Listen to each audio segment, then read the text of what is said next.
चलिए तो अपनी इस दिलचस्प चर्चा की शुरुआत करते हैं और बात करते हैं उन लोगों की जिनकी शादी की बात बनते बनते बिगड़ जाती है, या अगर शादी हो भी गई है उसके बाद भी वैवाहिक रिश्तों में खटास आ रही है। अब ऐसे हालात में आपको कौन सी एक खास चीज सिरहाने रखनी चाहिए? चलिए पंडित जी से जानते हैं। पंडित जी बताइए, शायद इन परेशानियों से ज्यादातर लोग जूझ रहे हैं।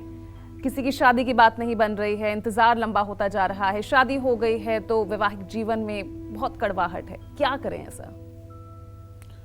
देखो पूजा, पहली बात तो ये कहना चाहता हूँ, शादी विवाह ये सब प्रारब्ध से सुनिश्चित है और सनातन धर्म की मान्यता है कि जोड़ियाँ ऊपर से ही बन के आती हैं जी। सनातन धर्म की मान्यता है। जैसे पार्वती ने जन्म लिया तो भगवान शिव के लिए, माता सीता का प्राकट्य हुआ तो प्रभु श्री राम के लिए जी। कामदेव की पत्नी रति ने जन्म लिया तो भगवान कृष्ण के पोते के लिए। तो कहने का मतलब यह है कि जो हमारे पुराणों का आख्यान है उसके आधार पर तो यही बात समझ में आती है कि जब कोई शक्ति पैदा होती है या कोई पुरुष जब पैदा होता है तो उससे जिसके जीवन साथी का क्रम है उसी के साथ सुनिश्चित है। बिल्कुल। इसलिए माना जाता है हमारे सनातन धर्म में कि 7 जन्मों का रिश्ता जो है विवाह शादी में होता है। इसीलिए विवाह होते होते मंडप तक बहुत विवाह ऐसे होते हैं जो टूट जाते हैं और उस बारात में आया हुआ कोई लड़का ऐसा होता है जिसके साथ विवाह हो जाता है। तो ये सब कुछ चीज़ें बहुत आश्चर्यचकित करती हैं। तो हम जैसे किसी की उम्र 40 साल 50 साल हो गई है और शारीरिक रूप से अस्वस्थ है, कमा नहीं रहा है, विवाह नहीं हो रहा है, तब उसके लिए मेरा ये उपाय काम नहीं करेगा जी। मेरा उपाय उन लोगों के लिए काम करेगा जो कमा भी अच्छा रहे हैं, जो सुंदर भी हैं, जो देखने लायक भी हैं, लेकिन शादी के लिए कुंडलियां आती हैं तो मिल नहीं रही हैं, शादी के लिए योग्य मैच मिल नहीं रहा है, सारी योग्यता के बावजूद विवाह नहीं हो रहा है, विवाह होने का समय है, उनके लिए हमारा ये उपाय काम करेगा। ठीक है। मैं झूठ मूठ की बात नहीं कहूँगा कि नहीं नहीं आप 50 साल के हैं और आपकी शादी नहीं हो रही है, आप बीमार भी रहते हैं, बेरोजगार भी हैं, तब भी आप मेरा ये उपाय कर लीजिएगा और आपकी शादी हो ही जाएगी, ऐसा कुछ होने वाला नहीं है।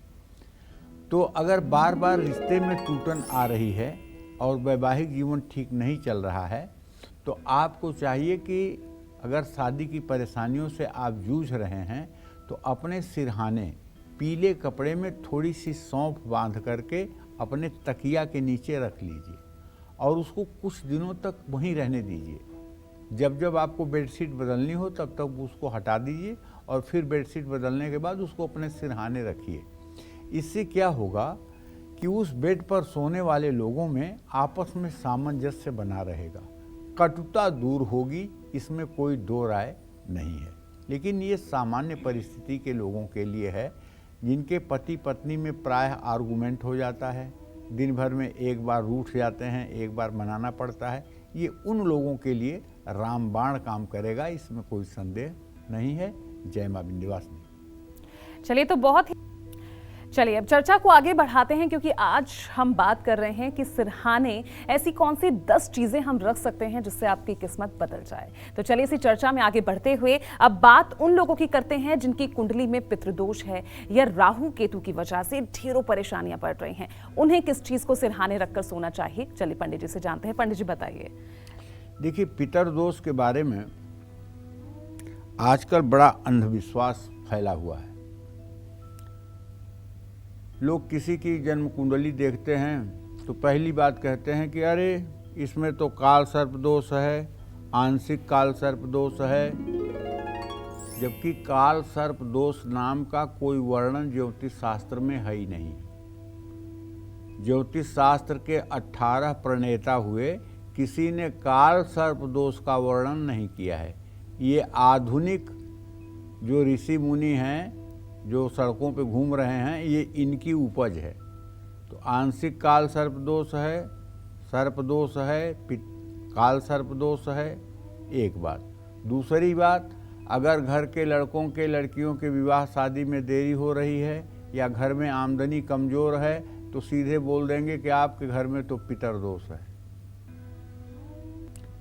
तो ये दो ही मामला ऐसा है जो किसी भी आदमी को ज्योतिषी बना दे रहा है और सामने वाला इस पर विश्वास कर ले रहा है, काल सर्प की शांति करा ले रहा है। नतीजा ढाक के 3 पात, जहाँ जैसी जिंदगी थी वैसे ही है, कोई चमत्कार नहीं, कोई राहत नहीं, कुछ आराम नहीं। देखिए, पितृदोष तब होता है जब किसी कुल में लोगों की अकाल मृत्यु हो जाती है और उनकी पिंडोदक क्रिया लुप्त हो जाती है। मतलब हमारे सनातन धर्म में 13 दिनों में 13 क्रिया करने का विधान है। दाह संस्कार से लेकर त्रयोदश संस्कार तक 13 दिनों तक 13 क्रिया करने का विधान है। हमारे यहाँ 3 प्रकार की श्राद्ध की व्यवस्था है। एक है मलिन खोडसी, एक है मध्यम खोडसी, एक है उत्तम खोडसी।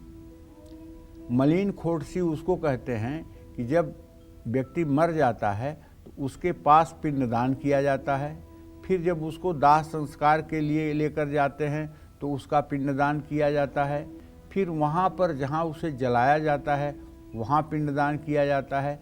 कुल 5 पिंड इस तरह से दिए जाते हैं और 11 पिंड जो है वो 11 दिनों के पहले दिए जाते हैं। ये 16 पिंड मलिन खोडसी के अंतर्गत आते हैं। इसके बाद 11वें दिन जब पितर की शांति के लिए पूजा की जाती है तो उसमें मध्यम खोडसी और उत्तम खोडसी की जाती है, जिससे पितर दोष की शांति होती है और उसमें ब्राह्मण को सैया, भोजन की साल भर की सामग्री और सोना चांदी जो कुछ भी आपका सामर्थ्य है उसे आप दान करते हैं। तो ऐसा सब कुछ 13 दिनों के 13 संस्कार करने के बाद पितर दोष नहीं लगता है। लेकिन अगर कभी कभी कोई अकाल मृत्यु ऐसी हुई है जिसमें नारायण बलि की ज़रूरत है, जिसमें और कर्मकांड की ज़रूरत है और आप नहीं कर पाते हैं तो पितृदोष लगता ही लगता है। तो अगर पितर दोष है या राहु केतु आपकी जन्म कुंडली में नीच राशि में होकर के परेशानी बढ़ा रहे हैं तो रात में अपने सिरहाने आपको थोड़ा सा बाजरा रख करके सोना चाहिए और सुबह उसे पंछियों को डालना चाहिए। पितरों की शांति के लिए रात में अपने सिरहाने जौ रख कर सोना चाहिए और सुबह उसे पंछियों को डालना चाहिए। इससे निश्चित रूप से पितर दोष से शांति मिलती है। जिस तरह से हर अमावस्या के दिन किसी पुजारी को, मंदिर के पुजारी को कच्चा सीधा चावल, दाल, आटा, सब्जी, घी, तेल, नमक ये सब चीज़ दान करने से पितर दोष से मुक्ति मिलती है, उसी तरह से जौ भी पंछियों को खिलाने से पितर दोष से मुक्ति मिलती है। जय मां विंध्यवासिनी। चलिए आगे बढ़ते हैं और चर्चा को आगे बढ़ाते हैं और अब बात करते हैं कि अगर आपका बच्चा रात में डरकर अचानक उठ जाता है या परिवार के किसी सदस्य को हमेशा ही बुरे सपने आते हैं तो ऐसे में आपको सोते समय सिरहाने कौन सी चीज जरूर रखनी चाहिए। चलिए जानते हैं पंडित जी से। पंडित जी बताइए, रात को अचानक डर के उठ गया बच्चा या बुरे सपने भी आते हैं, ऐसी परेशानियां होती है कई लोगों के साथ? कई लोगों के साथ नहीं होती है बेटा, ये उन लोगों के साथ होती है जिन लोगों की कुंडली में चंद्रमा शनि के साथ 8वें घर में हो जी, या चंद्रमा शनि के साथ 12वें घर में हो या चंद्रमा शनि के साथ 6ठे घर में हो, तो उन लोगों के ही साथ ये घटनाएं होती हैं कि जब आंख बंद करेंगे तुरंत डरावने सपने आने शुरू हो जाएंगे जी। और ऐसे लोग नींद भर सो नहीं पाते हैं और ऐसे लोग दिन भर तनावग्रस्त रहते हैं। ये एक प्रकार से पूर्व जन्म की पिशाच बाधा है जो व्यक्ति के पीछे लगी रहती है जी। ठीक है। शास्त्रों में तो इसका उपाय ये बताया गया है कि अगर ऐसा हो तो 8000 आहुति महामृत्युंजय से हवन करने पर इस दोष से मुक्ति मिलती है। लेकिन अगर मान लीजिए आपका छोटा बच्चा, 1.5 साल का बच्चा है और रात में वो चिल्ला करके रोते हुए उठ करके बैठ जाता है और उसके बाद काफ़ी देर तक रोता है, तो इसका मतलब कि उसको कुछ अनवांटेड सपने आते हैं जिससे वो भयभीत होता है। तो ऐसे बच्चों के सिरहाने अगर आप फिटकरी का टुकड़ा या सब्जी काटने वाला छोटा सा चाकू लोहे का उसके दाहिने सिरहाने रख दें तकिया के नीचे, तो निश्चित रूप से उसका ये चीखना चिल्लाना रात में डरना बंद हो जाएगा। हमारे यहाँ सनातन धर्म में लोहे में भगवती दुर्गा का वास माना गया है। लोहे में भगवती दुर्गा का वास माना गया है और कहते हैं कि अगर लोहा आपके पास है तो कोई बुरी शक्ति आपको छू नहीं सकती। तो अगर किसी बड़े व्यक्ति को बुरे सपने आते हैं तो उसके लिए तो मैं एक उपाय बताऊंगा। एक मंत्र है, ये नित्य कर्म पूजा प्रकाश में भी मंत्र मिल जाएगा प्रातः स्मरण में। वाराणस्याम दक्षिणे भागे कुक्कुटो नाम ब्राह्मणः तस्य स्मरण मात्रेण दुःस्वप्नः सुस्वप्नो भवेत्। वाराणस्याम दक्षिणे भागे कुक्कुटो नाम ब्राह्मणः तस्य स्मरण मात्रेण दुःस्वप्नः सुस्वप्नो भवेत्। वाराणसी में दक्षिण भाग में गंगा के किनारे कुक्कुट नाम का एक ब्राह्मण रहता है, जिसका स्मरण करने से बुरे स्वप्न भी अच्छे स्वप्न में परिवर्तित हो जाते हैं। ये हमारा शास्त्र कहता है। अगर कोई बड़ा व्यक्ति रात को अचानक डर कर उठ जाता है तो उस व्यक्ति को सोते समय सिरहाने अपने हनुमान चालीसा रखनी चाहिए। केवल रखनी नहीं चाहिए, सोने से पहले पढ़ भी लेनी चाहिए, उसके बाद रखनी चाहिए। और सोने से पहले हाथ पैर धो करके और हाथ पैर पोंछ करके तभी सोना चाहिए। और सीने पर हाथ रख करके बिल्कुल नहीं सोना चाहिए। सीने पर हाथ रख करके सोने से बहुत बुरे बुरे सपने आते हैं। इसलिए इन सब चीज़ों पर अगर आप ध्यान देंगे तो बुरे सपने से आपका बचाव जरूर होगा। जय मां विंध्यवासिनी। तो आज हम ऐसे उपायों की बात कर रहे हैं जिसके लिए आपको किसी भी तरह की खास मेहनत या बहुत बड़ा खर्च नहीं करना पड़ेगा। सिर्फ एक खास चीज रात में अपने सिरहाने पर रखकर सोना है और फिर देखिए सुबह उठते ही आपको फायदे मिलने भी शुरू हो जाएंगे। तो चलिए अपनी चर्चा को आगे बढ़ाते हैं और अब बात करेंगे हम उन लोगों की जो हमेशा बीमारियों से घिरे रहते हैं। एक बीमारी दूर होती नहीं कि दूसरी लग जाती है। अब ऐसे तमाम लोग सोते समय अपने सिरहाने कौन सी चीज जरूर रखें। चलिए पंडित जी से जानते हैं। पंडित जी बताइए, आजकल तो हर कोई किसी ना किसी बीमारी से रोग से जूझ रहा है, क्या वो कर सकता है ऐसे में? देखिए, ऐसा है कि बीमारियां दो प्रकार की होती हैं। एक तो होती है जो आज हुई कल ठीक हुई, और एक बीमारी होती है जो लंबी चलती है। लंबी चलने वाली बीमारियां मनुष्य के लिए अभिशाप हैं और इससे मनुष्य की सारी स्थिति डामाडोल हो जाती है, परिवार छिन्न भिन्न हो जाता है, आदमी अपनी जिम्मेदारियों को देख नहीं पाता है और परिवार के लोगों के अंदर भी निराशा भर जाती है। तो कहने का मतलब ये है कि मैं वो उपाय तो बताऊंगा ही कि क्या आपको अपने सिरहाने रखना चाहिए, लेकिन बीमारियों को दूर भगाने का एक अचूक उपाय जो सनातन धर्म में वर्णित है उसको भी जान लीजिए।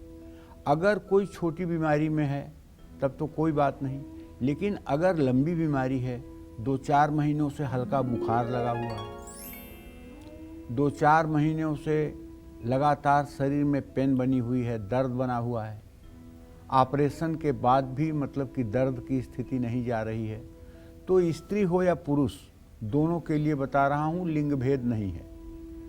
सुबह स्नान करके, और अगर स्नान करने की सामर्थ्य न हो तो पानी से पूरे शरीर पर पोंछा लगा करके, और जो भस्म विभूति भगवान शिव को चढ़ाई जाती है वही भस्म विभूति भगवान शिव के शिवलिंग से स्पर्श कराकर ले आइए घर में, और उसको एक कटोरी में थोड़ी सी भस्म को रख लीजिए और दोनों हाथों में उस भस्म को लगा करके और पूरे शरीर पर उस भस्म का लेप कर लीजिए।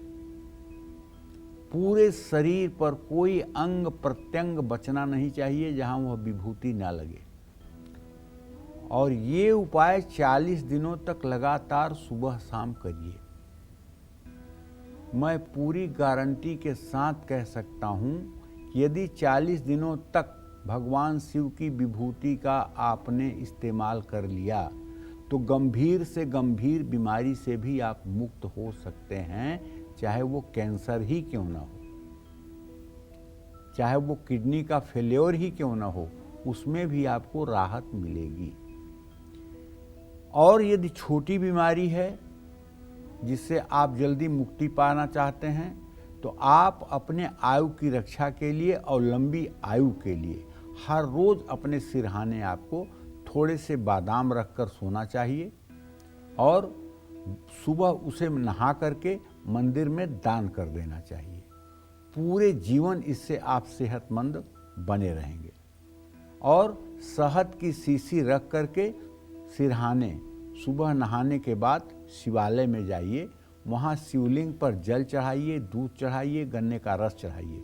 उसके बाद शिवलिंग के ऊपर पूरी शीशी का शहद गिरा दीजिए और दोनों हाथों से लेप करिए। और लेप इस भाव से करिए कि आप भगवान शिव के चरणों को मालिश कर रहे हैं, इस भाव से लेप करिए। और लेप करने के बाद एक बाल्टी में पानी रखिए, उसमें एक तांबे का लोटा रखिए। दाहिने हाथ से तांबे के लोटे से जल गिरा करके शिवलिंग पर अच्छे से शिवलिंग को धोइए।